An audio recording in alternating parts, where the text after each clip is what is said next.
राधे, हरे कृष्णा। कैसे हो आप सभी लोग? आशा करती हूँ आप सभी परम मंगल में होंगे, स्वस्थ होंगे, अच्छे होंगे। सबसे पहले आप सभी को श्रावण मास की पुत्रदा एकादशी की अनंत और अनंत शुभकामनाएं। जब आप लोग मुझसे कुंडली दिखवाते हो ना, उसमें मुझसे बोलते हो संतान प्राप्ति नहीं हो रही है, संतान गलत रास्ते पे जा रही है, बच्चे की नौकरी नहीं लग रही है, बच्चा पढ़ाई नहीं कर रहा, बच्चा टू मच एक्टिव हो रहा है, बच्चा बहुत चंचल है, कॉन्सेंट्रेट पावर उसकी अच्छी नहीं है, तो ये सभी चीजें आपके बच्चे से जो भी चीज रिलेट करती है उस चीज पर एक ही चीज कमेंट कर सकती है, वो है पुत्रदा एकादशी।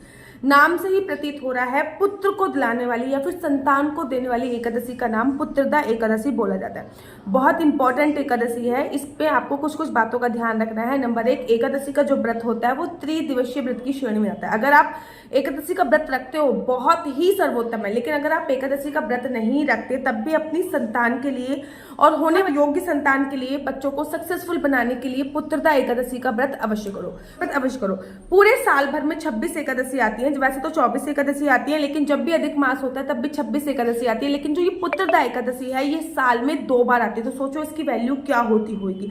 पुत्रदा एकादशी का व्रत रखने से आपको योग्य संतान की प्राप्ति होती है। इस बार जो पुत्रदा एकादशी है वो जो प्रारंभ हो रही है वो 4 अगस्त को सुबह सुबह 11:41 पर प्रारंभ हो रही है। मोटा मोटा आप ये समझ लीजिए कि आपको 12 बजे, 11:30 से 12 बजे के बीच में एकादशी जो है वो प्रारंभ हो रही है 4 अगस्त को। वहीं पे एकादशी तिथि का जो विश्राम हो रहा है वो 5 तारीख को 1:12 के आसपास हो रहा है। तो आपको उदया तिथि के अनुसार जो एकादशी का व्रत रखना है वो 5 अगस्त को रखना है। 5 अगस्त को उदय तिथि के अनुसार आपको एकादशी का व्रत रखना है। एकादशी का जो व्रत होता है वो हमेशा त्रिदिवसीय व्रत की श्रेणी में आता है। अब त्रिदिवसीय व्रत की श्रेणी से ये नहीं होता कि 3 दिन तक व्रत रखना होता है। 3 दिन तक व्रत के कुछ नियम होते हैं, जैसे कि एकादशी पर 1 दिन पहले लहसुन, प्याज, मांस, मदिरा का सेवन नहीं करना, संपूर्णतः ब्रह्मचर्य का पालन करना है, किसी भी प्रकार की कोई काम वासना क्रीड़ा को अंजाम नहीं देना है, ठीक है ना, पृथ्वी शयन करना है, ठीक है, लहसुन, प्याज, मांस, मदिरा का सेवन नहीं करना और 1 दिन पहले चावल भी छोड़ देना। कभी कभी ऐसा होता है कि एकादशी सूर्योदय के साथ 1 दिन पहले की नहीं होती है, जबकि पूरे दिन एकादशी रहती है, तो ऐसे में हमको 10वीं तिथि पे भी चावल का त्याग करना चाहिए। तो आपको 10वीं तिथि के नियमों का पालन करना है। फिर एकादशी वाले दिन पानी में गंगा जल डाल के नहाइए। वैसे तो मैं आपसे कहती हूँ कि सप्त नदियों में से किसी भी नदी का जल डाल के नहा सकते हैं, गंगा जल डाल के नहा सकते हैं, आंवले का रस डाल के नहा सकते हैं, लेकिन श्रावण के महीने में जो भी एकादशी आती है मैं उसमें मोस्टली कहती हूँ या तो आप पानी में गंगा जल डाल के नहाइए, अन्यथा आप पानी में दूध डाल के नहाइए। उसके बाद पीले रंग के वस्त्र पहनिए। उस दिन मंगलवार है, मंगला माह मंगला गौरी का व्रत होता है, आप लाल रंग के वस्त्र भी पहन सकते हो। दोनों में से कोई भी रंग के वस्त्र का चयन कर सकते हैं, या तो पीले रंग के या फिर लाल रंग के। उसके बाद भगवान विष्णु के पास जाइए, आपने पूरे घर में गंगा जल का छिड़काव कीजिए।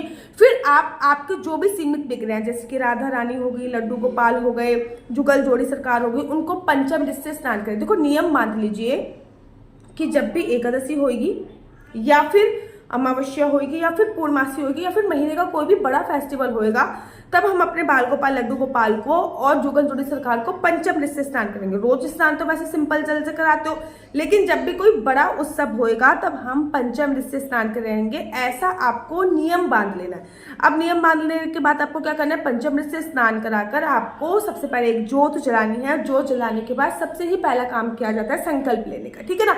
वैसे तो देखो चावल से संकल्प लिया जाता है, लेकिन एकादशी पे चावल से संकल्प मैं लेने के लिए मना करती हूँ। तो एकादशी वाले दिन आपको जो संकल्प लेना है वो आप लौंग से लीजिए, इलायची से लीजिए, सुपारी से लीजिए, 1 या 2 का सिक्का, ये सब चीजें रखकर, इनमें से कुछ चीजें कम ज्यादा हो सकती है, लेकिन लौंग और लेकिन सुपारी और 1 का सिक्का जरूर होना चाहिए, ठीक है ना। बड़े सारे लोग पानी से भी संकल्प ले लेते हैं। हमारे शास्त्रों में पानी से संकल्प की भी बहुत बड़ी महिमा शास्त्रों में बताई गई, तो पानी से भी संकल्प लिया जा सकता है। उसके बाद संकल्प लीजिए, श्री विष्णु श्री विष्णु श्री विष्णु, मेरा नाम आशु चौहान है, मेरा गोत्र केम लक्ष्य है, मेरा निवास स्थान श्रीधाम वृंदावन है। आज मैं पूरी विधि विधान से पुत्रदा एकादशी का व्रत कर रही हूँ। यह व्रत मैं संतान की कामना से कर रही हूँ। भगवान श्री विष्णु मेरी सभी मनोकामनाएं पूर्ण कर। अगर आप संतान की कामना से कर रहे हो तो आप ऐसे बोलोगे। अगर आप संतान को सक्सेसफुल बनाने की कामना से कर रहे हो तो आप उसमें ये ऐड करोगे कि मेरी संतान हर सफलता को प्राप्त हो। अगर आपकी संतान हमेशा बीमार पड़ी रहती है, उस कामना से कर रहे हो तब भी आप ये कर सकते हो। मतलब जिस भी कामना से आप व्रत रख रहे हो या फिर निष्काम रख रहे हो तो आप बोलिए कि मैं पुत्रदा एकादशी का व्रत कर रही हूँ, भगवान श्री हरि विष्णु यह व्रत सफल बनाने में मेरी सहायता करें। ऐसा आप बोल कर सकते हो। संकल्प लेने के बाद अब आपको एकादशी की कथा पढ़नी। देखो पुत्रदा एकादशी पूरे साल में 2 बार आती है। एक तो पौष माह में आती है। पौष माह आपका अंग्रेजी कैलेंडर के हिसाब से कभी कभी दिसंबर में पड़ता है, कभी कभी जनवरी में पड़ता है। एक श्रावण मास में आती है। श्रावण का महीना मोस्टली अगस्त में ही पड़ता है या फिर जुलाई में पड़ता है। तो इस बार जो पुत्रदा एकादशी है ये श्रावण मास की पुत्रदा एकादशी है। पूरे धूमधाम से व्रत इत्यादि आपको अवश्य और अवश्य करना है। उसके तत्पश्चात क्या करना है इस बात का आपको ध्यान रखना है। सबसे पहले पूरे धूमधाम से व्रत करना है। व्रत करने के बाद उसके बाद कथा पढ़िए। कथा पढ़ने के बाद भगवान का उनका प्रिय भोग लगाइए। देखो हर एकादशी पे भगवान का अपना अलग अलग प्रिय भोग होता है। अगर मैं श्रावण महीने की बात करूं तो श्रावण मास में जो पुत्रदा एकादशी होती है इसमें भगवान को सिंगाड़े का भोग लगाया जाता है। आप बाजार से हरे रंग का सिंगाड़े ला के भोग लगा सकते हैं। सिंगाड़े के आटे का हलवा बना के भोग लगा सकते हैं। सूखा सिंगाड़ा आता है उसको भोग लगा सकते हैं। सिंगाड़े की पूरी बना के भोग लगा सकते हैं। पूरी तरीके से निर्भर होता है आपको भगवान को सिंगाड़े का भोग लगाना है, क्योंकि सिंगाड़ा इस वाली एकादशी पे भगवान को सिंगाड़े का भोग लगाया सकता है। सिंगाड़े आप चाहे किसी भी फॉर्म में भोग लगाइए, भगवान को सिंगाड़े का भोग लगाइए। उसके बाद आरती कीजिए। आरती करने के बाद तुलसी माता पे आइए। तुलसी माता पे दीपक प्रज्वलित कीजिए। वह दीपक प्रज्वलित करने के बाद तुलसी माता की परिक्रमा कीजिए। फिर अर्धदंड प्रणाम करके वहीं पे बैठ जाइए और जितना ज्यादा हो सके आप अपने गुरु के द्वारा दिए गए मंत्रों का जाप कीजिए। या तो आप अपने गुरु द्वारा दिए गए मंत्रों का जाप कर सकते हैं, अन्यथा आप ओम नमो भगवते वासुदेवाय का जाप कर सकते हैं, अन्यथा आप राधा राधा राधा कट जाएगी सभी प्रकार की बाधा उसका जाप कर सकते हैं। उसके बाद मंगलवार है उस दिन और मंगला गौरी का व्रत भी बड़े सारे लोगों का है। तो अगर आप पुत्रदा एकादशी श्रावण मास में तो पूजा अर्चना वंदना आप लोग कर लीजिए। मंदिर जा सकते हो, बहुत अच्छी बात है। मंदिर पे भगवान शिव जी की पूजा अर्चना वंदना कीजिए। देखिए जब भी हमारी एकादशी श्रावण मास में पड़ती है, श्रावण मास में 2 एकादशी आती है, कामिका एकादशी, पुत्रदा एकादशी, ठीक है। एक तो सभी कामों को पूरी कर देने वाली एकादशी होती है, एक संतान की प्राप्ति करा देने वाली एकादशी होती है। भौतिक सुखों में 2 ही चीजें चाहिए। भौतिक के सुख में एक संतान की योग्य संतान की प्राप्ति हो जाए, एक हमारे सारे काम पूरे हो जाए। तो श्रावण के महीने में भगवान शिव और भगवान विष्णु का आशीर्वाद प्राप्त होता है। तो मंगला गौरी का व्रत भी होता है इस दिन। तो माता मंगला गौरी को मतलब माता पार्वती को इस दिन श्रृंगार का सामान जरूर समर्पित करें, क्योंकि आखिरी मंगला गौरी का व्रत है। अगर आपने 4 सावन के रखे हैं तो आखिरी मंगला गौरी का व्रत है। इसके ऊपर मैं एक डिटेल में वीडियो भी बना दूंगी कि मंगला गौरी के साथ साथ आप इनका व्रत कैसे कर सकते हो, क्योंकि सावन के सोमवार से भी ज्यादा जरूरी जो व्रत होता है वो माँ मंगला गौरी का व्रत होता है। तो श्रृंगार का सामान समर्पित करें और माता गौरी से गणेश जैसे पुत्र की प्राप्ति या फिर कार्तिकेय जैसे पुत्र की प्राप्ति आप अवश्य और अवश्य इस दिन कर सकते हैं। इस दिन माता गौरी का भोले बाबा की शिवलिंग के साथ गठबंधन अवश्य करें। शिवलिंग पर जल अवश्य चढ़ाएं। काले तिल डाल के जल चढ़ाते हो तो बहुत अच्छा माना जाता है। थोड़ा सा जल घर पे लेके आए, घर पे पूरे घर पे छिड़काव करें। दैनिक नित्य नियम में जो भी कार्य आपके होते हैं वो दैनिक नित्य नियम में करो। शाम की पूजा अवश्य करो। शाम के समय ना तुलसी माता पे 1 दीपक प्रज्वलित करो, 2 दीपक घर के मुख्य द्वार पे, 1 दीपक तुलसी मैया पे, 1 दीपक छत पे। आकाश दीप दान जो कि भगवान विष्णु के निमित्त पितरों के निमित्त किया जाता है। घर के आसपास दिवाले है तो घर के आसपास दिवाले पे 1 दीपक प्रज्वलित करो। सभी का वृक्ष है तो वहां पे प्रज्वलित करो। बेलपत्र का वृक्ष है तो वहां पे अपने समर्पित कर सकते हैं, या फिर पूरी रात जलने वाला 1 दीपक जरूर जलाओ। देखो वैसे तो बड़ी एकादशी जब साल में 2 बार आ रही तो ऑब्वियसली बात है बड़ी एकादशी होगी, तो आप सुबह सुबह ही 1 दीपक जला सकते हो। इस दिन उत्तम संतान की प्राप्ति के लिए गोपाल संतान स्तोत्र का पाठ और विष्णु सहस्त्र नाम का पाठ अवश्य करें।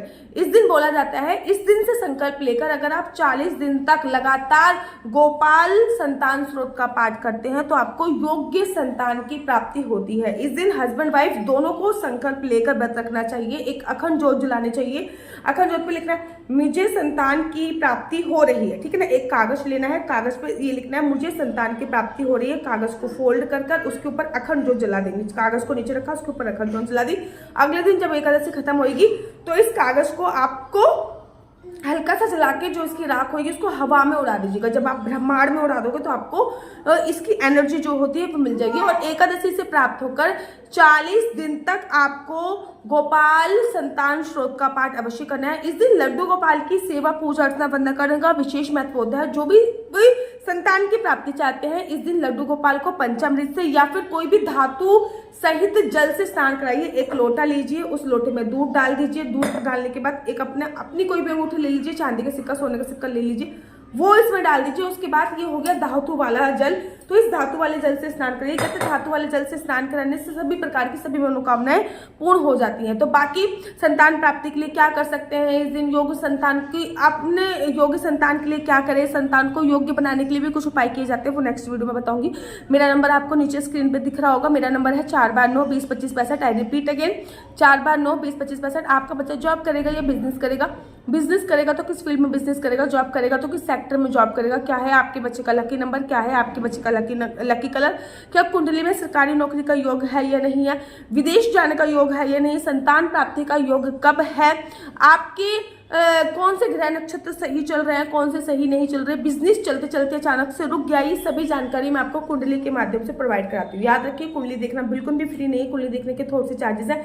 इस नंबर पे मुझसे राधे हरे कृष्णा। तो श्रावण का पावन पवित्र महीना चल रहा है, रक्षाबंधन आने वाला है, और रक्षाबंधन पर आप अपने भाइयों को न केवल एक राखी बांधती हैं अपितु उनकी सारी परेशानियां अपने ऊपर ले लेती है। अगर आपके भैया का बिजनेस अच्छा नहीं चल रहा, आपका भैया बहुत ज़्यादा परेशान हो रहे हैं, तो आप उनको इस प्रकार की कोई भी राखी बांध सकते हैं। मेरे पास विभिन्न प्रकार की राखी उपलब्ध है। शादीशुदा जिंदगी अच्छी नहीं चल रही है तो राखी बांध सकते हैं।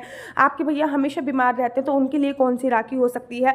आपके भैया को नजर दोष की प्रॉब्लम है तो कौन सी राखी हो सकती है। आपके भैया की मैरिज लाइफ अच्छी नहीं चल रही तो कौन सी राखी हो सकती है। ये केवल राखी नहीं है, ये समझ लीजिए उनके भैया की, आपके भैया का लाइफ चेंजिंग ब्रेसलेट आप इसको बोल सकते हैं। ना केवल ये राखी का काम करेगा अपितु आपके भैया की जिंदगी बदल देगा। तो आपके भैया को क्या परेशानी है उसको मदद मद्देनजर रखते हुए आप भी मुझसे ये सारी राखी मंगा सकते हैं। ये पायराइट की राखी है। पायराइट की राखी वेल्थ एक्रेट करती है, अर्थात पैसा एक्रेट करती है। ये नौमुखी रुद्राक्ष की राखी है। जो नौमुखी रुद्राक्ष होता है ना, वो आपका यश वैभव मान सम्मान प्रतिष्ठा बढ़ाता है। नौमुखी रुद्राक्ष नजर बट्टू की राखी है। आपकी राशि के अनुसार भी राखी हमारे पास उपलब्ध है। अगर शादीशुदा जिंदगी अच्छी नहीं चल रही तो उसके लिए भी राखी उपलब्ध है। अगर आपके भैया का बिजनेस अच्छा नहीं चल रहा तो उसके लिए भी राखी उपलब्ध है। लेकिन अगर आपको समझ में नहीं आ रहा कि मैं अपने भाई को कौन सी राखी बांधूं, तो आपको कुछ नहीं करना। जो मेरा नंबर दिया हुआ है उस पर अपनी भाई के डेट ऑफ बर्थ मुझे भेज देनी है। जब आप अपने भाई के डेट ऑफ बर्थ भेज दोगे तो मैं आपको बता दूंगी कि आपको आपके भाई को कौन सी राखी सूट करने वाली है। आप चाहो तो अपने भाई की राशि के अनुसार भी राखी मंगा सकते हो। हमारे पास हर राशि की राखी अवेलेबल है। और आपके भैया के ना केवल इस रक्षाबंधन पर आप एक धागा बांधोगे अपितु उनके सारे के सारे ग्रह नक्षत्र ही बदल दोगे। ना केवल हमारे लिए, हमारे पास भाई के लिए सुंदर सुंदर राखी उपलब्ध है अपितु बहन आपकी भाभी के लिए भी बहुत सुंदर ये राधा नाम की राखी, बहुत ही सुंदर, मात्र 150 रुपये की वाली राखी जो मैंने हाथ में पहनी हुई है, बहुत ही सुंदर। आपकी भाभी सच्ची में खुश हो जाएंगी। और साथ ही साथ नजर बट्टू की भी भाभी के लिए राखी उपलब्ध है। जल्दी से जल्दी ऑर्डर कर लीजिए। ये नजर बट्टू की राखी है। राधे राधे। नंबर दिया है नीचे दिया हुआ है। राधे राधे हरे कृष्णा। सावन के पावन पवित्र अवसर पर मैं आप लोगों के लिए लेके आई हूँ एक मुखी रुद्राक्ष से लेके 14 मुखी रुद्राक्ष का कलेक्शन। रुद्राक्ष के ब्रेसलेट, रुद्राक्ष की माला, एक मुखी रुद्राक्ष, 2 मुखी रुद्राक्ष, लैब टेस्टेड रुद्राक्ष, बिना लैब टेस्ट के रुद्राक्ष, पानी में डालने वाला रुद्राक्ष। आप लोगों को पता ही होगा कि जो रुद्राक्ष होता है, अगर असली रुद्राक्ष 5 मुखी रुद्राक्ष आप पानी में डालते हो तो आपको 75 प्रकार की बीमारियां जो होती हैं वो दूर चली जाती हैं। तो 100% ओरिजिनल रुद्राक्ष है। लैब टेस्ट के साथ ये रुद्राक्ष आपको अवेलेबल है। रुद्राक्ष की माला अवेलेबल है। बिना लैब टेस्ट के भी रुद्राक्ष अवेलेबल है। जल्दी से जल्दी आप ऑर्डर करके मंगा सकते हैं। मेरे पास एक मुखी से लेके 14 मुखी रुद्राक्ष का कलेक्शन अवेलेबल है। बहुत सारी मालाएं रुद्राक्ष की अवेलेबल है। विभिन्न प्रकार के रुद्राक्ष के ब्रेसलेट अवेलेबल है। रुद्राक्ष के साथ साथ आपके लिए तुलसी माला, 5 मुखी रुद्राक्ष का ब्रेसलेट, 9 मुखी रुद्राक्ष का ब्रेसलेट, 7 मुखी रुद्राक्ष का ब्रेसलेट, क्योंकि हर रुद्राक्ष अपना अलग अलग कार्य करता है। रुद्राक्ष की माला मंगा सकते हैं, वो भी लैब टेस्टेड है और विदाउट लैब टेस्टेड, दोनों प्रकार से आपकी रुद्राक्ष की माला उपलब्ध हो जाएगी। याद रखिए, सावन के पावन पवित्र महीने में भोले बाबा की कृपा प्राप्त करने के लिए रुद्राक्ष आपको अवश्य धारण करना चाहिए। कहते हैं अगर आप रुद्राक्ष धारण करते हो तो किसी भी प्रकार की कोई भी नेगेटिविटी आपको स्पर्श नहीं कर सकती है। आदि व्याधि भूत प्रेत कोई भी नेगेटिविटी आपको टच भी नहीं कर सकती है अगर आपने रुद्राक्ष धारण किया हुआ है। तो हमारे पास 100% जेन्युइन रुद्राक्ष मिलते हैं और इनका प्राइस मार्केट प्राइस से बहुत ज़्यादा कम है और 100% लैब टेस्ट के साथ आपको मिलता है हमारे पास। लेकिन स्टॉक बहुत लिमिटेड रहता है। तो आप जो नंबर दिया गया है इस नंबर पर संपर्क करके रुद्राक्ष मंगा सकते हैं, रुद्राक्ष की माला मंगा सकते हैं, रुद्राक्ष का ब्रेसलेट मंगा सकते हैं। आप चाहो तो रुद्राक्ष पानी में डालने वाला मंगा सकते हो, छिलके वाला रुद्राक्ष, अर्थात जो रुद्राक्ष पेड़ से टूटा है अभी तक जिसका छिलका भी नहीं उतारा गया, वो रुद्राक्ष भी आप मंगा सकते हो। 7 मुखी रुद्राक्ष लक्ष्मी प्राप्ति के लिए, 5 मुखी रुद्राक्ष हेल्थ इश्यूज के लिए, 9 मुखी रुद्राक्ष आपके नवग्रहों की शांति के लिए, 8 मुखी रुद्राक्ष आपकी प्रतिमा को बांधने के लिए, 2 मुखी रुद्राक्ष आपके कॉन्फिडेंस लेवल को बढ़ाने के लिए, एंजाइटी को कम करने के लिए, आपके वैवाहिक जीवन को अच्छा करने के लिए इस सभी प्रकार के रुद्राक्ष जो हैं वो अवेलेबल है। याद रखिए ये ऑफर जो है अभी इस पे सेल चल रही है हमारे रुद्राक्षों पे, आपको फ्लैट 30% ऑफ मिल रहा है केवल सावन के महीने में। सावन के महीने के बाद इनके प्राइस आपको जो प्राइस हम देते थे उसी पे मिलेगा, लेकिन सावन के महीने में 30% आप लोगों को ऑफ चल रहा है। जल्दी से जल्दी संपर्क कीजिए नीचे दिए गए नंबर पे और अपना ऑर्डर बुक करा लीजिए। राधे राधे, हरे कृष्णा, हरि बोल। मुझसे किसी भी प्रकार से कोई भी क्वेश्चन आंसर पूछने के लिए फोन मत कीजिएगा, ये नंबर केवल और केवल मैंने कुंडली दिखाने के लिए दिया हुआ है। अगर आपको मेरी वीडियो अच्छी लगती है तो आप अपना यूट्यूब चैनल हरि बोल को लाइक शेयर सब्सक्राइब करना बिल्कुल भी मत भूलिए। तब तक के लिए मुझे दीजिए इजाजत। राधे राधे, हरे कृष्णा, हरि बोल। आप सभी को पुत्रदा एकादशी की अनंत और अनंत शुभकामनाएं। राधे राधे, हरे।